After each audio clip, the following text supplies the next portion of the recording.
Bismillahirrahmanirrahim. Mata luka, Sengkon, Karta.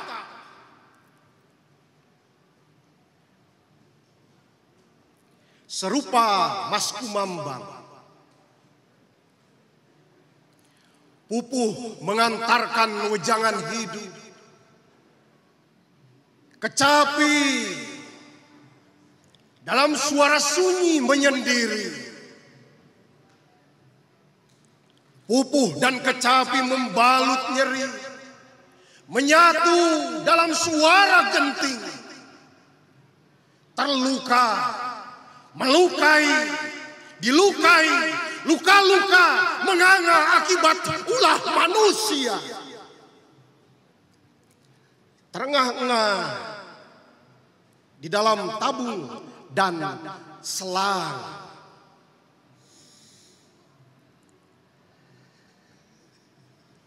Aku, seorang petani Bojongsari, menghidupi mimpi dari padi yang ditanam sendiri. Kesederhanaan panutan hidup dapat untung dilipat dan ditabung. 1974, tanah air yang kucinta berumur 29 tahun.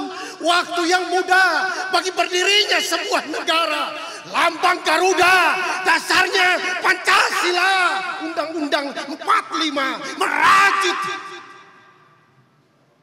banyak peristiwa.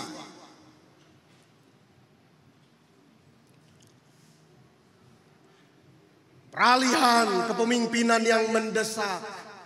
Bung Karno diganti Pak Harto dengan dalih keamanan negara. Pembantaian 6 jenderal, 1 perwira, 6 jam dalam 1 malam. Mati di lubang tak berguna. Tak ada dalam perang Mahabharata, bahkan di sejarah dunia. Hanya di sejarah Indonesia. Pemusnahan golongan kiri. PKI wajib mati. Pemimpin otoriter. Repelita. Rencana pembangunan 5 tahun bisa jadi rencana pembantaian 5 tahun. Di tahun-tahun berikutnya, kudapati penembak misterius. Tak ada salah apalagi benar. Tak ada hukum negara. Pembantaian di mana-mana. Dor di mulut, dor di kepala, diikat tali, dikapanik karung. Penguasa punya tahta yang tidak ada, bisa diada-ada.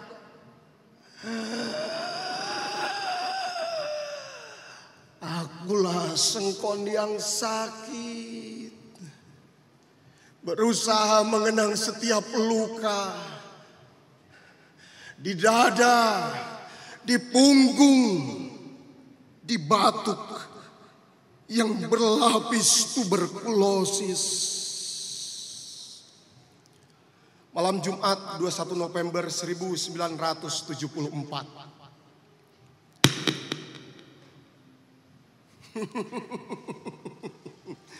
Setiap malam Jumat, Yasin dilantunkan dengan hikmat. Bintang-bintang berzikir di kedipannya. Suara-suara binatang melengkingkan pujian untuk Tuhan. Istriku masih mengenakan mukena, mengambilkan minum dari dapur. Di kejauhan terdengar warga desa gaduh. Ya, adil saja si keluarga rampok itu. Usir saja dari kampung sini. Bakar saja rumahnya. Betul.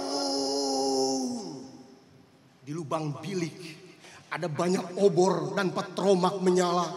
Teriakan tegas. Saudara Sengkon, saudara sudah dikepung ABRI. Kalau mau selamat, menyerahlah. Saudara tidak bisa kabur.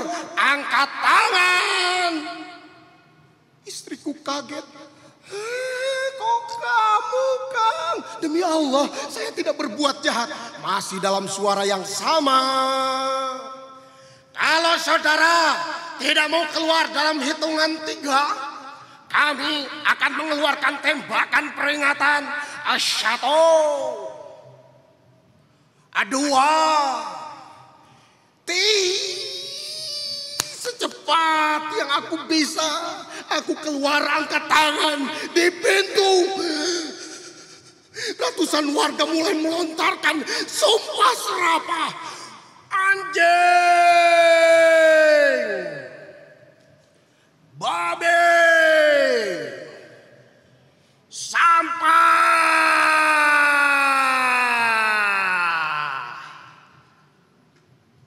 Segalanya ada di mulut warga. Kata-kata tak mewakili peri kemanusiaan. Warga desa Bengis seperti serigala. Dari batu sampai bambu, dari golok sampai balok, dari cerulit sampai arit diacung-acungkan ke arahku. Serentak berkata, Allahu Akbar. Batu, bambu, dan balok berterbangan ke arahku. Saudara-saudara sekalian, biarkan pengadilan yang memutuskan hukuman. Aku disambut razia seluruh badan. Kepalaku ditodong senjata laras panjang mendekati puluhan ABRI dan polisi.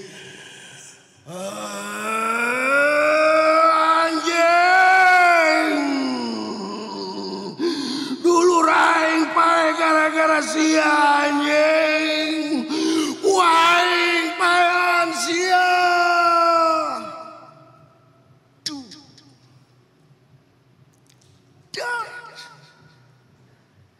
Aku dikerumuni pukulan warga. ABRI dan polisi ikut-ikutan menendang. Dor. Suara tembakan di langit terdengar sayu. Aku terkapar di tanah. Seorang ABRI menggusurku. Darah dan becek tanah bercampur di tubuh. Aku dilemparkan lagi ke atas bak mobil. Kondisi antara sadar dan tidak. Selang kejadian, sesosok tubuh dilemparkan lagi ke atas bak mobil. Kuperhatikan wajah yang penuh luka itu. Karta. Kami ditangkap atas tuduhan perampokan juga pembunuhan. Mata luka Sengkon Karta.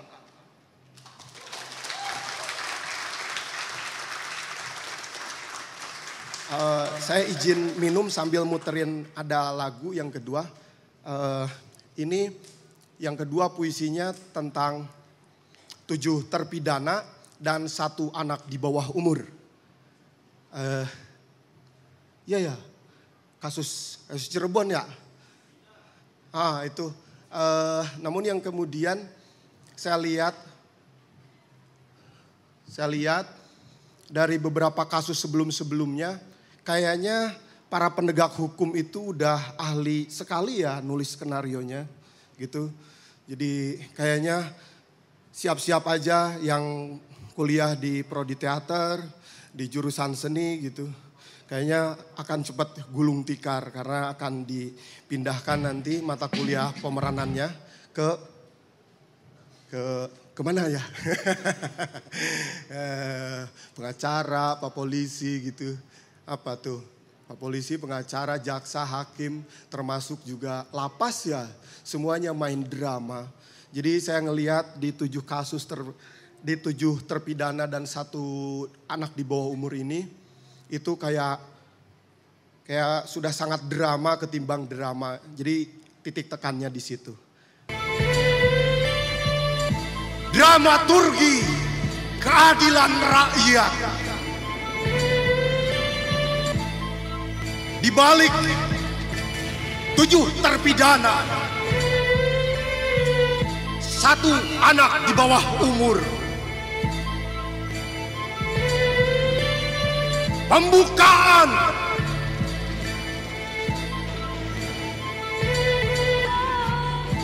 dramaturgi keadilan rakyat adalah kitab yang diramu dari undang-undang berkedaulatan rakyat dengan berdasar kepada ketuhanan yang Maha Esa, kemanusiaan yang dicari oleh segelintir manusia yang percaya, adil dan beradab itu masih ada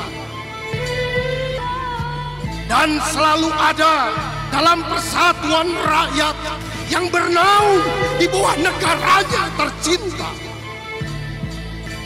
serta kerakyatan yang dipimpin oleh hikmah kebijaksanaan dalam permusyawaratan serta perwakilan yang mewujudkan suatu keadilan sosial bagi seluruh rakyat yang mencintai negerinya.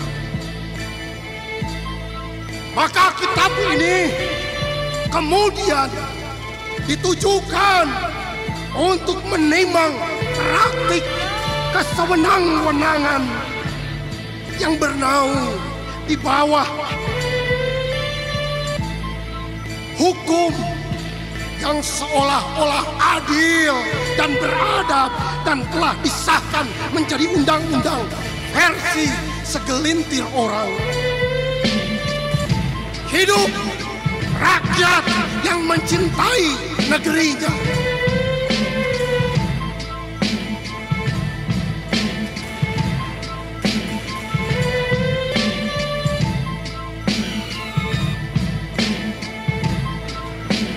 Tentang amandemen akal nurani penegak hukum. Woi!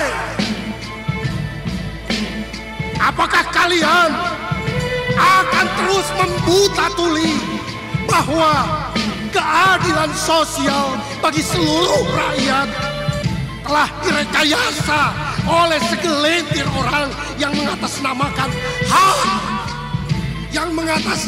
hak keadilan untuk semua orang?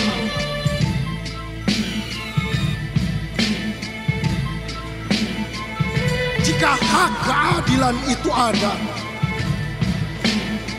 kenapa tidak kalian bela kasus orang-orang 65 dibunuh, orang-orang Petrus dibunuh, orang-orang 98, 99 dibunuh, Tionghoa dibunuh, Munir, Marsina, Sengkonkarta, dan seluruh mahasiswa demonstran yang selalu luka lebam. Kasus korupsi 271 triliun itu.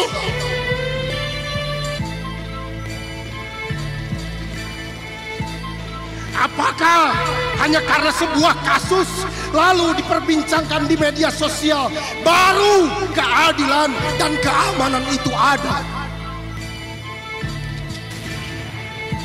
Di mana letak akal nurani kalian jika keadilan dan keamanan harus selalu dibeli dengan cara-cara viral? Anjing! Maka apa guna amandemen undang-undang dasar tahun sekian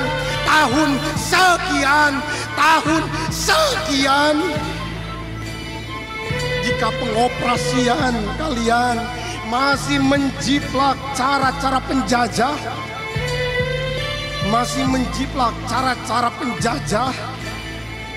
memberikan keamanan dan keadilan bagi rakyat dan bangsa yang telah merdeka ini. Ya, keadilan dan keamanan bagi rakyat seringkali berupa pembiaran, atau drama rekayasa. Bahkan bentuknya selalu berupa penyiksaan. Apakah tindakan demikian itu terhubung dengan proses kalian mendapatkan jabatan penegak hukum tersebut? Jangan salahkan jika rakyat menafsirkan bahwa kalian mendapatkan kedudukan itu dengan cara menyuap, hasil menitipkan penegak hukum yang lain ke penegak hukum yang lain-lainnya, terus dan diwariskan. Jangan salahkan jika rakyat tak percaya pada baju dan kedudukan kalian. Bahkan mereka lebih memilih bungkam. Jangan salahkan jika akan lahir devil advocate baru yang bergerilya layaknya Soekarno, Hatta, atau Sudirman dan para pendiri bangsa yang menentang kesewenang-wenangan, yang teguh menegakkan pri kemanusiaan.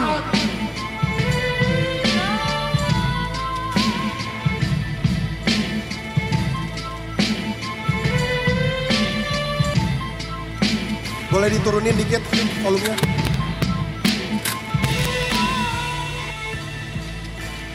Bab 1. Anjing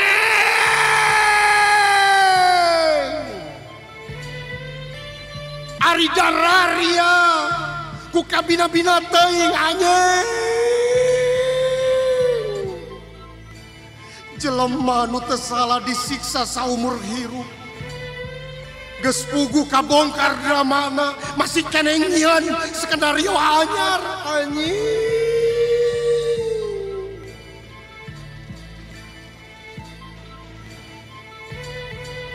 7 tukang bangunan, 1 anak di bawah umur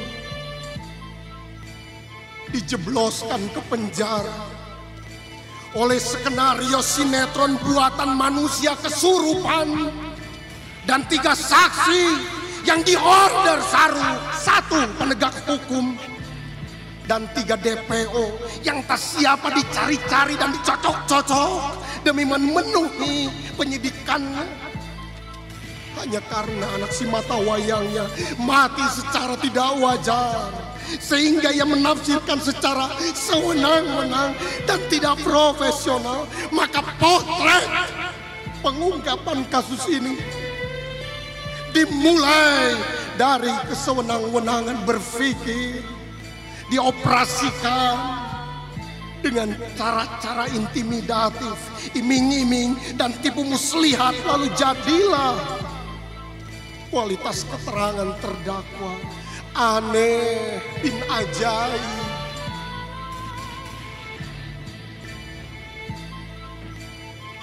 Hei, mampus kau,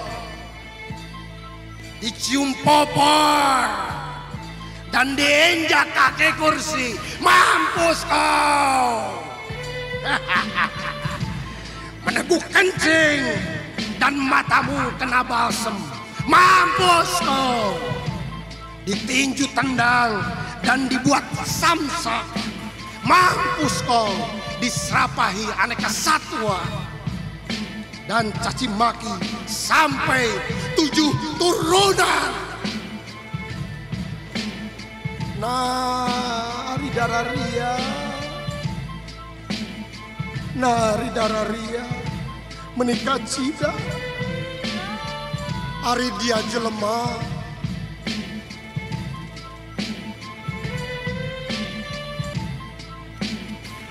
Hidup rakyat yang mencintai negerinya. Bab 2. Sacidu metu saucap nyata. Pak penegak hukum, Apa salahnya anak saya berubah?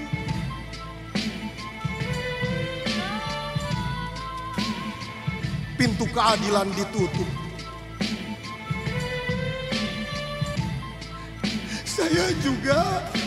Saya juga dari sejak awal juga saya punya saksi bahwa saya ada di rumah bersama kakak saya. Sampai ke bengkel juga bersama paman saya. Sakatatal namamu. Dan sekali lagi merdeka. Bangsa Indonesia ingin merdeka. Yang terluka, Walaupun tuan-tuan halang dengan bom dan terseret arus hukum yang kutatuli, terjebak dalam jeratan salah yang tak kau buat, yang tak kau gugat. hidup. Tidak ada setengah mati. Hidup atau tidak hidup. Mati atau tidak mati. Tatapan matamu Mati atau hidup. penuh tanya. Atau tidak merdeka. Tidak ada tingkatan lagi di antaranya. Mengapa dunia seakan berpaling muka?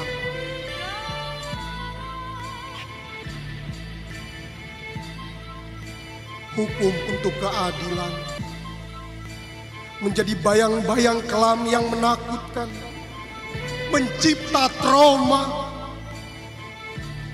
Setiap orang seolah mengacungkan pisau tubuh, setiap orang seolah mengoyak tubuh kecilmu, setiap orang seolah menyulut dendam yang setiap hari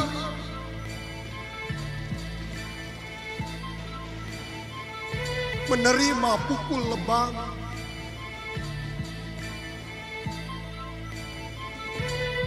Luka batin, bom waktu, bom pilu,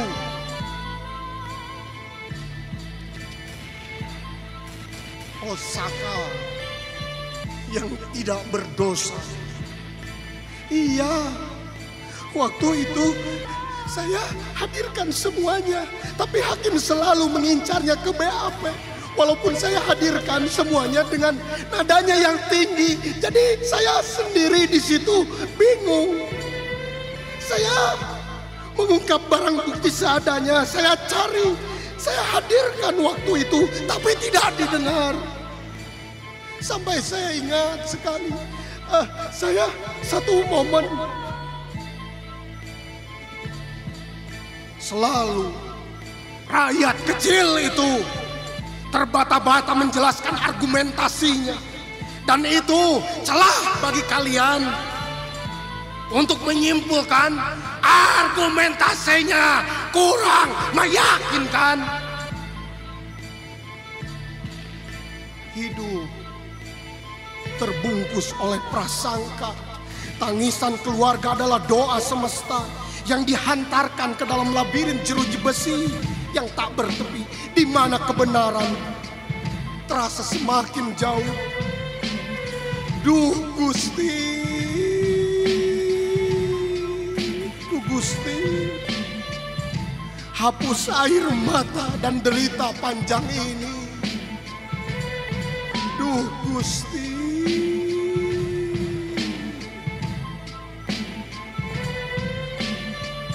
Tujuh terpidana, satu anak di bawah umur. Terima kasih.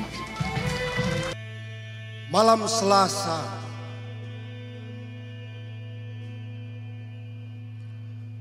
Sum Kuning bicara pada lingkaran luka.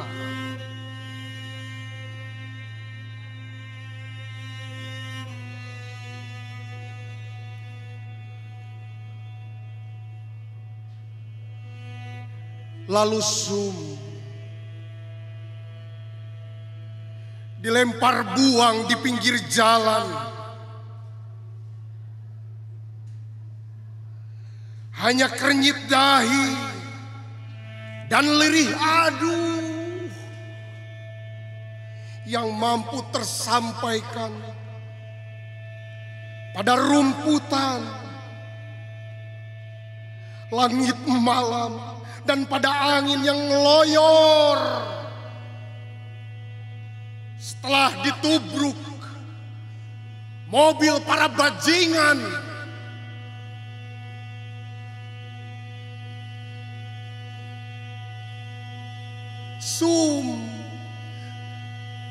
tergeletak, tak bergerak. Sebab obat bius telah lebih dulu dijajah paksakan para predator bajingan yang otaknya dipenuhi gambar-gambar ngencung dan hasrat sangean.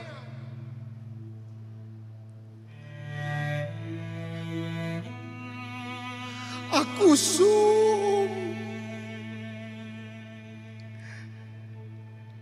hanya dalam mimpi bisa bersaksi. Aku umur 17 tahun, si penjajah telur rebus yang berjalan dari kampung ke kampung pinggir Jogja demi membantu ibu bapak. Keadaanku sekarang telah menyeret dendam bagi siapa saja yang telah tega merenggut harapan dengan cara-cara keji pemerkosaan. Tubuhku telah dipegang paksa, diangkut jenggut ke dalam mobil, disekap, dibius, ditelanjangi, lalu digilir tiduri lelaki yang tak patut menyandang nama manusia. Mimpi, aku mengadu padamu. Kenapa lelaki tak mampu menahan syahwatnya? Bahwa dengan mudah goblok mereka menyingkirkan otak kemanusiaannya ke dalam kegelapan yang paling neraka. Sehingga yang tersisa hanya ngungun keji dan nista yang selalu kelaparan dari sejak dunia ini tercipta. Adakah yang lebih membagongkan dari alasan bahwa lelaki lebih tinggi derajatnya dari citra perempuan? Aku bertanya perempuan, bahkan soal pakaian, bahkan hanya soal pakaian, ayat-ayat Tuhan dan falsafah budaya selalu dijadikan pisau tajam untuk menakut-nakuti tindak, melucuti perangai dan baju yang dikenakan setiap perempuan sepertiku, seperti kalian. Aku bertanya perempuan, dan apakah Dewi Sri hingga Pertiwi hanya jadi simbol? Apakah Dewi Sri hingga Pertiwi hanya menjadi simbol kesuburan negara yang membawa semangat, ayo gagahe, ayo tunggange. Bahkan semangat yang diam-diam, ayo cabuli Sri Pertiwi dengan kebijakan serampang edan. Dan kalian dan kita tetap menyebutnya Ibu Pertiwi, bukan? Aku sum kuning dalam keadaan harapan compang-camping di negara sisa jajahan dan mental penguasa raja-raja seenaknya, bahwa esok hari aku akan mengadu pada roda kekuasaan yang mandek. Kenapa? Karena aku tahu aku tak akan mendapatkan keadilanku. Aku hanya mampu mengadu pada mimpi, pada mimpi. Pagi yang lusuh dengan kabut. Orang-orang memburu kerja. Sumbangun dengan kesadaran ia masih di dunia yang sama. Terima kasih, sampai bertemu kembali.